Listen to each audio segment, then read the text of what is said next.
क्या कभी किसी स्त्री ने राजा के ताज को चुनौती दी है? क्या बुद्धि ही असली ताकत होती है? तो चलिए सुनते हैं विक्रम बेताल की 6वीं कहानी, जहां एक साधारण स्त्री ने अपने सवाल से राजमहल की चुप्पी तोड़ दी। रात का सन्नाटा। राजा विक्रमादित्य अपने कंधों पर शव उठाए चल रहे हैं। तभी बेताल बोल उठता है, राजन, चल तो रहे हो, मगर क्या अब भी बुद्धि में उतने ही तेज हो? तो सुनो एक और परीक्षा की कहानी। बहुत समय पहले की बात है। उज्जैन नगरी का राजा अपने न्याय के लिए प्रसिद्ध था। एक दिन दरबार में एक साधारण पर तेजस्वी स्त्री पहुंची। उसकी आंखों में आंसू थे और स्वर में आग। महाराज, उसने कहा, मेरे पति की हत्या कर दी गई है और हत्यारा मेरे पड़ोस में बैठा मुस्कुरा रहा है। राजा ने अभियुक्त को बुलवाया। वह बोला, मैं निर्दोष हूँ। किसी गवाह ने कुछ नहीं देखा।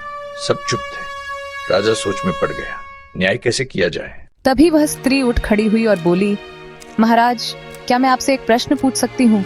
राजा ने इशारा किया, पूछो। स्त्री की आवाज अब पूरे दरबार में गूंज रही थी। यदि कोई राजा अपने ही दरबार में अन्याय होते देखे और मौन रहे, तो क्या वह सच्चा राजा कहलाता है? दरबार में सन्नाटा छा गया। राजा की आंखें खुल चुकी थी।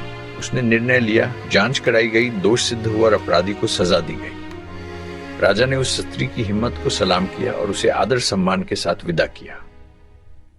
बेताल हंसते हुए बोला, अब बता राजा विक्रम, इस पूरे प्रसंग में सबसे बुद्धिमान कौन था?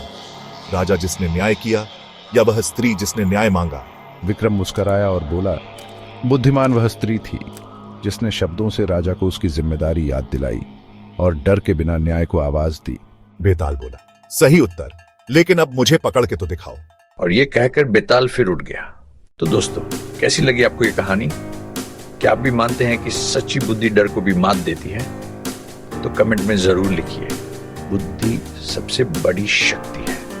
और अगर आप चाहते हैं ऐसी ही और कहानियां, तो जुड़िए हमारे चैनल महाकाल मानन से। वीडियो को लाइक और चैनल को सब्सक्राइब करना न भूलें।